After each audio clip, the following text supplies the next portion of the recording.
tardes de nuevo, hermanos. Un gusto estar con ustedes. En la tarde les invito a abrir sus Biblias a 1 Samuel 1. 1 Samuel 1. En Tepic iniciamos una nueva serie hace 8 días. 1 Samuel capítulo 1. Después del libro de Jueces y Ruth, encuentras el primer libro de Samuel. Vamos a estar leyéndolo en partes, es un poco largo, así que voy a estar leyéndolo en el transcurso del mensaje. Pero para dar el contexto, para iniciar, las cosas estaban muy oscuras en esos días, en aquellos días. Si conoces un poco de lo que está antes en el libro de Jueces, conoces el ciclo de los jueces, como cada vez el Señor los bendecía, cada vez el Señor los levantaba, y cada vez ellos estaban bien por un tiempo y luego pues se olvidaron de Dios y luego buscaron a otros dioses. Y el Señor, muy paciente, pero por fin los entregó a esos mismos dioses, a las naciones alrededor, bajo su yugo.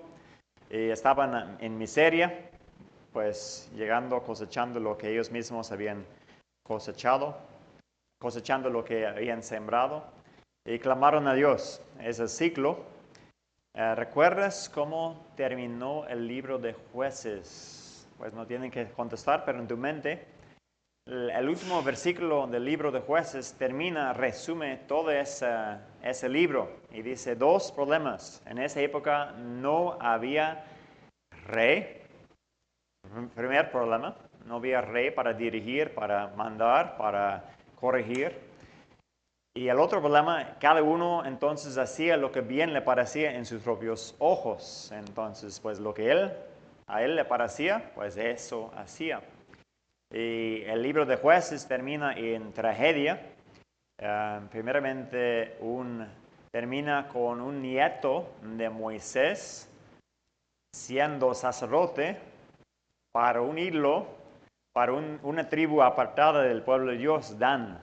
Entonces, el nieto de Moisés siendo sacerdote para unirlo de una tribu apartada del pueblo de Dios. Y también termina el libro de Jueces, es la doble conclusión, con el pueblo de Gibeá, del pueblo de Dios, violando y matando a una esposa o concubina de un levita, de un supuesto hombre de Dios. Es un caos, una destrucción, una tragedia. Días muy oscuros, días muy tristes. Y pues de igual manera es donde inicia ahora el pasaje. Voy a leer 1 Samuel 1, versículo 1 al 8. Y vamos a encontrar aquí a una mujer estéril que de cierta manera era como un retrato de Israel. Voy a dar lectura. 1 Samuel 1, versículo 1 al 8. Hubo un varón de Ramataim, de Sofín, del monte de Ephraim, que se llamaba Elcana, hijo de Jeroam, hijo de Eliú, hijo de Tou, hijo de Suf, efrateo. Y tenía él 2 mujeres. El nombre de una era Ana, y el de la otra Penina. Y Penina tenía hijos, mas Ana no los tenía. Y todos los años aquel varón subía de su ciudad para adorar y para ofrecer sacrificios a Jehová de los ejércitos en Silo, donde estaban 2 hijos de Eli, Ofni y Finés, sacerdotes de Jehová. Y cuando llegaba el día en que Elcana ofrecía sacrificio, daba a Penina su mujer y a todos sus hijos y a todas sus hijas, a cada uno su parte. Pero Ana daba una parte escogida, porque amaba a Ana, aunque Jehová no le había concedido tener hijos. Y su rival la irritaba, enojándola y entristeciéndola, porque Jehová no le había concedido tener hijos. Así hacía cada año, cuando subía a la casa de Jehová, la irritaba así, por lo cual Ana lloraba y no comía. Y Elcana, su marido, le dijo, Ana, ¿por qué lloras? ¿Por qué no comes? ¿Y por qué está afligido tu corazón? ¿No te soy yo mejor que 10 hijos? Es la situación, una situación triste, una situación muy complicada. Dice una situación hogareña, pero no un hogar muy feliz, mucho conflicto. Dice el pasaje que este hombre, Elcana, tenía a 2 esposas.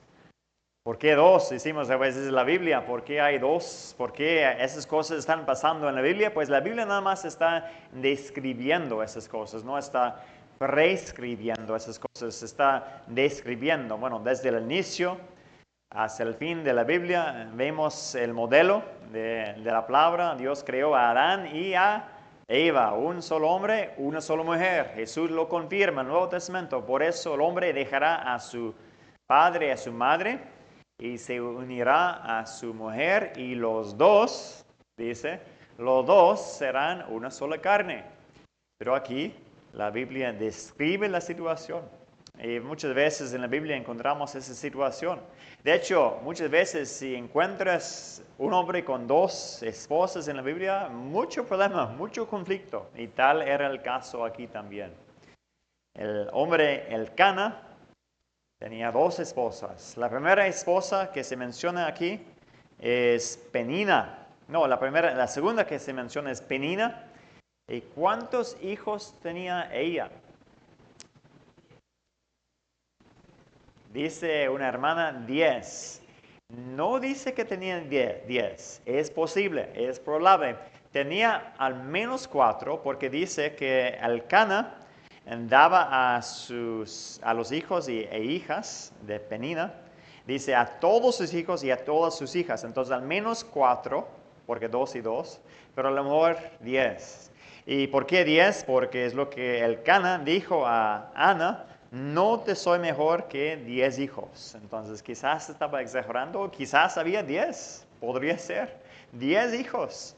Y Penina, pues en esa cultura, igual en el pueblo de Dios se conocía la bendición de Dios a tener a muchos hijos. Pero Elcana quería a Ana. Y Penina tenía celos por lo mismo. ¿Y cómo lo hacía saber a Ana? Dice que año tras año ella hacía lo mismo. Fíjense en dónde está pasando la mayoría de este capítulo. Pasaba la mayoría de este capítulo en el templo de Dios, en el tabernáculo. El templo todavía no se construía. En el tabernáculo, la tienda del pueblo de Dios. Allí. ¿Y por qué allí? Pues si leemos antes, Deuteronomio 14, 26, ahí habla de cómo presentar tu diezmo. Y tienes que traerlo al tabernáculo y ahí lo comerás tú con el sacerdote y con otro, la viuda o el extranjero. Pero ahí lo comerás. Y en Deuteronomio 14, 26 dice, tú te alegrarás con tu familia.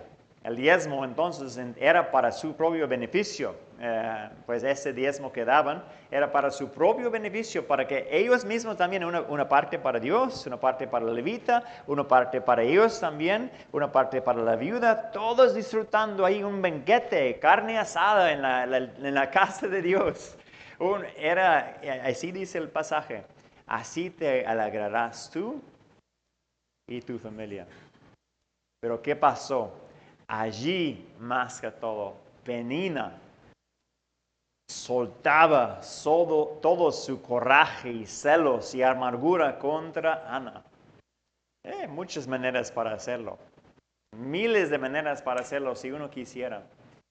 Ella, pues quizás llamando a sus hijos, pues vénganse, a ver si todos están, hay tantos, tengo que contarlos, muy bien, 1, 2, 3, 4, 5, 6, 7, 8, 9, mucha bendición, pero todas sus palabras con dardo, ¿no? Con dardo. con propósito, con flecha contra su rival. Quizás decía a su esposo, tenemos que dar muchas gracias a Dios porque Dios ha sido muy bueno con nosotros, conmigo. Mira, tantos hijos el Señor me ha dado a mí. Pero echando flechas, dardos. Y más que todo, el dedo en la llaga nos dice el versículo 6. Fíjense cómo están las dos cosas juntas ahí. Su rival la irritaba, enojándola y entristeciéndola, porque Jehová no le había concedido tener hijos. A lo mejor en privado, no sabemos, pero se ponen las dos cosas juntas. Su rival le decía a ella, tú estás bajo la maldición de Dios. Dios cerró tu vientre. Como acusador, vengándose, soltando todo eso sobre ella. Y no solamente una vez, dice versículo 3, todos los años. Dice versículo 7, así hacía cada año cuando era el momento de estar en la casa de Dios, en el tabernáculo de Dios, el momento de más gozo en el año. Lo mismo que hacía Ana. Una situación imposible. Pero ella llevó esa situación imposible a Dios. Qué fácil habría sido soltar su coraje contra Penina. Mi esposo me ama y a ti no te ama. No lo hizo. No lo hizo. Lo llevó con Dios. Vamos a ver ahí versículos 9 al 11. Y se levantó Ana después que hubo comido y bebido en Silo. Y mientras el sacerdote Elí estaba sentado en una silla junto a un pilar del templo de Jehová, ella con amargura de alma oró a Jehová. Y oró abundantemente, hizo voto diciendo, Jehová de los ejércitos, si te dignares mirar a la aflicción de tu sierva, y te acordares de mí, y no te olvidares de tu sierva, sino que dieres a tu sierva un hijo varón, yo lo dedicaré a Jehová todos los días de su vida, y no pasará navaja sobre su cabeza. ¿Qué estaba haciendo aquí? Derramando su alma al Señor. Como si fuera un río, un torrente, derramando su alma al Señor. Igual lo vemos en Salmo 42. Salmo 42, versículos 4 al 5. Vemos ahí el salmista en aflicción, con lágrimas. El hombre aquí diciendo, me acuerdo, Salmo 42, versículos 4 y 5. Me acuerdo de esas cosas y derramo mi alma dentro de mí, de cómo yo fui con la multitud y la conduje hacia la casa de Dios, entre voces de alegría y de alabanza del pueblo en fiesta. ¿Por qué te abates, oh alma mía, y te turbas dentro de mí? Espera en Dios, porque aún he de alabarle, salvación mía y Dios mío. Pero es la misma palabra ahí, derramo mi alma. Derramo mi alma. En las palabras dirigidas a Dios. Salmo 62, versículo 8. También.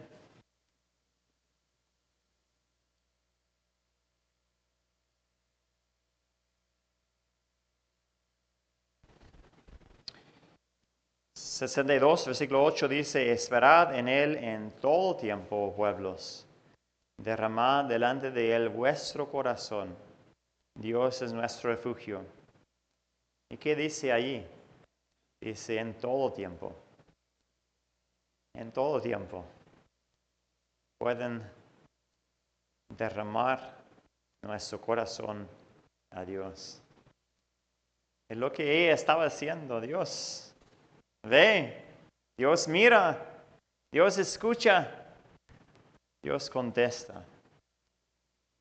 Podemos hacerlo, amados, con cualquier carga que llevamos. A veces están muy fuertes las que tenemos. Lo que pasa en nuestra vida, con nosotros, con seres queridos, muy fuertes, pero podemos ir con Dios y derramar el alma con Él.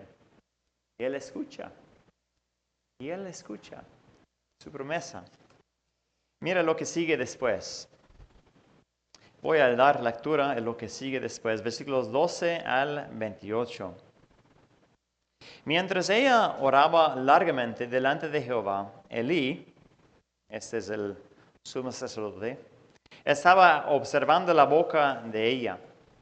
Pero Ana hablaba en su corazón y solamente se movían sus labios y su voz no se oía, y Elí la tuvo por ebria. Entonces le dijo Elí: ¿hasta cuándo estarás ebria? Digiere tu vino. Y Ana le respondió diciendo: no, Señor mío, yo soy una mujer atribulada de espíritu. No he bebido vino ni sidra, sino que he derramado mi alma dentro de Jehová. No tengas a tu sierva por una mujer impía, porque por la magnitud de mis congojas y de mi aflicción he hablado hasta ahora. Elí respondió y dijo: ve en paz, y el Dios de Israel te otorgue la petición que le has hecho. Y ella dijo: halle tu sierva gracia delante de tus ojos. Y se fue la mujer por su camino y comió y no estuvo más triste. Y levantándose de mañana, adoraron delante de Jehová y volvieron y fueron a su casa en Ramá. Y Elcana se llegó a Ana su mujer y Jehová se acordó de ella. Aconteció que al cumplirse el tiempo, después de haber concebido Ana, dio a luz un hijo y le puso por nombre Samuel, diciendo: por cuanto lo pedía Jehová. Después subió el varón Elcana con toda su familia para ofrecer a Jehová el sacrificio acostumbrado y su voto. Pero Ana no subió, sino dijo a su marido: yo no subiré hasta que el niño sea destetado, para que lo lleve y sea presentado delante de Jehová y se quede allí para siempre. Y Elcana su marido le respondió: haz lo que bien te parezca, quédate hasta que lo destetes, solamente que cumpla Jehová su palabra. Y se quedó la mujer y crió a su hijo hasta que lo destetó. Después que lo hubo destetado, lo llevó consigo con 3 becerros, un efa de harina y una vasija de vino, y lo trajo a la casa de Jehová en Silo, y el niño era pequeño. Y matando el becerro, trajeron el niño a Elí, y ella dijo: oh Señor mío, vive tu alma, Señor mío, yo soy aquella mujer que estuvo aquí junto a ti orando a Jehová. Por este niño oraba, y Jehová me dio lo que le pedí. Yo pues lo dedico también a Jehová. Todos los días que viva será de Jehová. Y adoró allí a Jehová. Y luego está el canto. Y Ana oró y dijo: mi corazón se regocija en Jehová, mi poder se exalta en Jehová. Pero vamos a brincar hasta el versículo 11.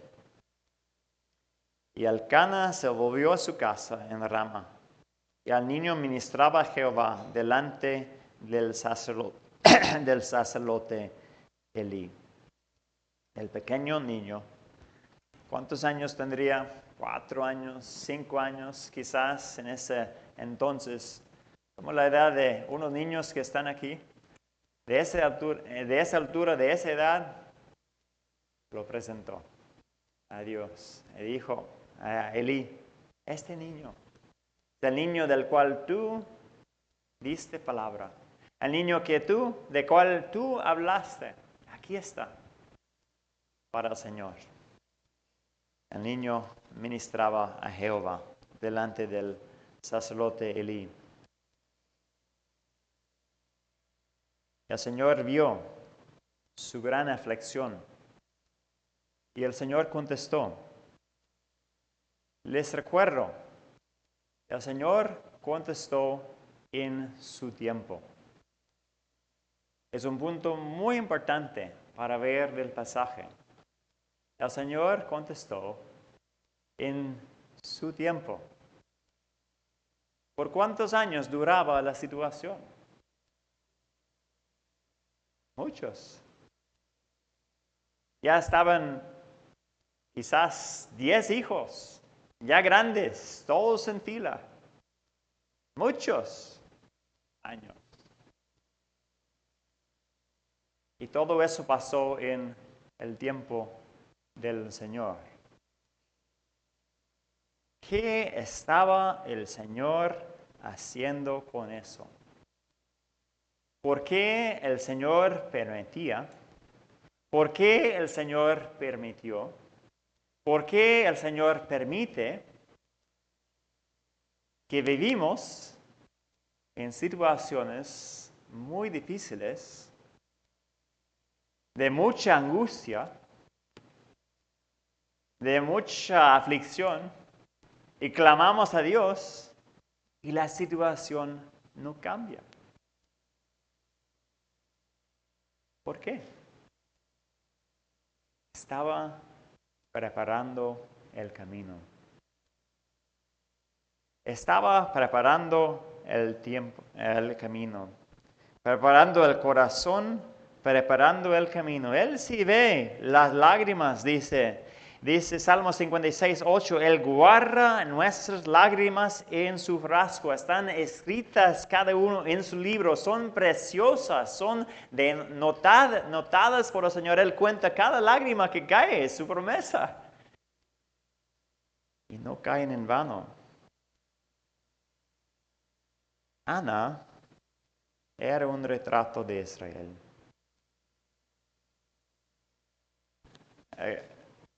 Por su pecado, a lo mejor no, pero como un retrato de Israel cosechando igual el pecado de otros, pero estéril, sin futuro, sin la bendición de Dios. Pero Dios estaba obrando en su corazón todo ese tiempo. Les pregunto, imagínense si Dios hubiera dado hijos a Ana antes del tiempo. Si Dios desde el inicio hubiera contestado a Ana, no estaría esta historia en la Biblia. No habría Samuel. Samuel es el preparador del camino. ¿Para quién? Para David. No habría David. Todo lo que Dios estaba haciendo era con un propósito para bien en su tiempo. Miren lo que está en Marcos 1:15. Quiero recordarles de otro preparador del camino. Estamos llegando a Marcos 1:15, pero ¿cómo se llama el preparador del camino en el nuevo pacto? Juan el Bautista. ¿De quién nació él? De un sacerdote y su esposa, Zacarías y su esposa, Elizabeth, y ella ya anciana, ya estéril, los dos habiendo orado por años.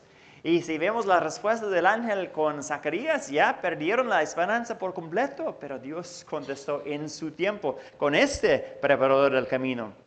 Y él preparando el camino para otro que venía, no de una mujer estéril, sino de una mujer virgen. Ni estaba pidiendo por un hijo. Y de igual manera, lo que vemos aquí, la bondad de Dios y la fidelidad de Dios a sus promesas no depende de la magnitud de nuestra fe. Depende de Él. Depende de sus tiempos.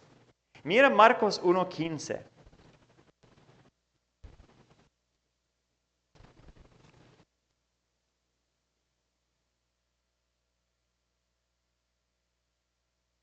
Dice Jesús, el tiempo se ha cumplido. El reino de Dios se ha acercado. Arrepentíos y creed en el Evangelio. Las palabras claves para hoy son las primeras. El tiempo se ha cumplido. El tiempo está perfecto. El tiempo de Dios en su momento ya está después de tanto espera. También Gálatas 4:4.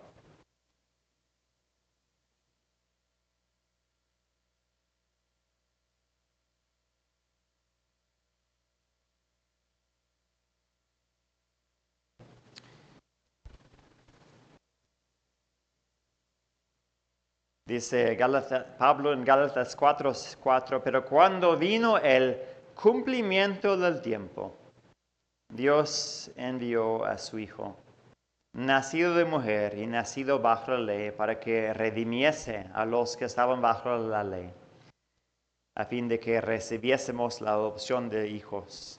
Las palabras claves ahí, vino el cumplimiento del tiempo. Las mismas palabras de nuevo, en el momento perfecto, en los tiempos de Dios. En su momento y ni un momento antes, Dios actuó. Entonces, amados, hay aflicción en tu vida, hay dolor o amargura o tristeza o decepción o falta de cumplir planes o dificultad o desesperación, llévalos al Señor. Qué fácil es desesperarnos. Qué fácil es, pues en ese momento como Ana, la tentación de soltar todo contra Penina. Llévalo al Señor. No te desesperes. Con Ana estaba preparando el camino para Samuel.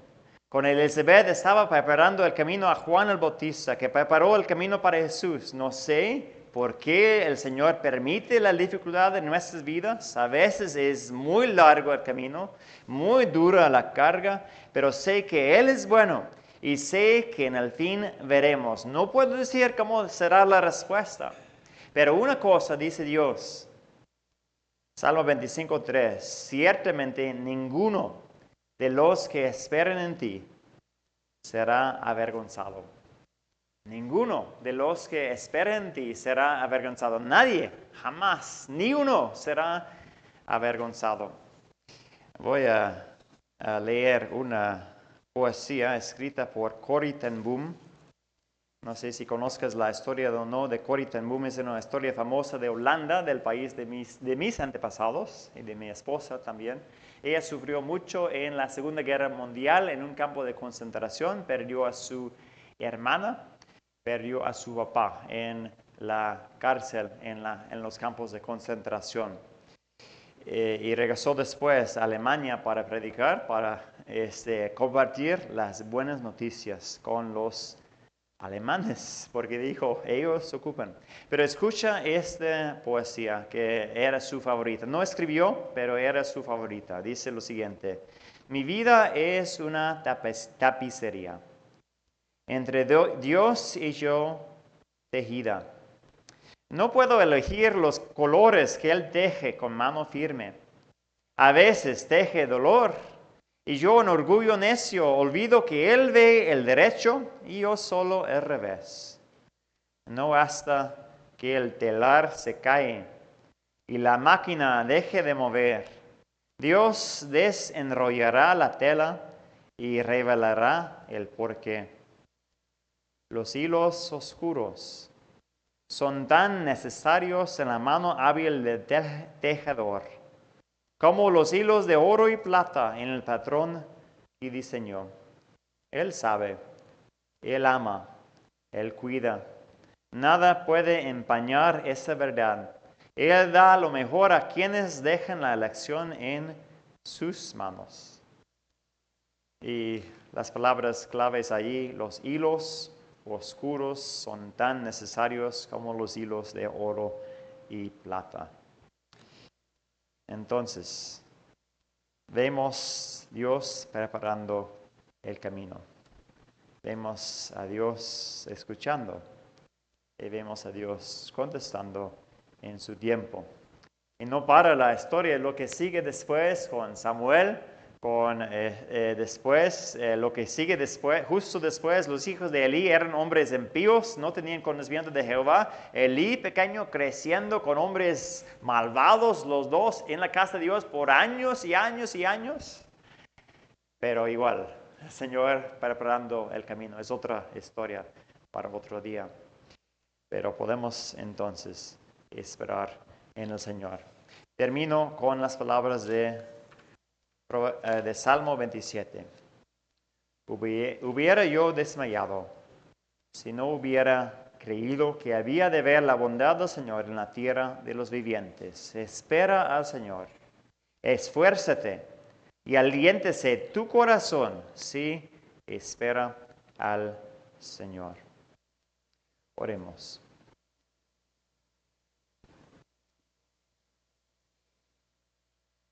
Señor nuestro Dios y Padre, gracias por tus grandes promesas. Gracias por lo que estuviste haciendo, Señor, en la vida de Ana.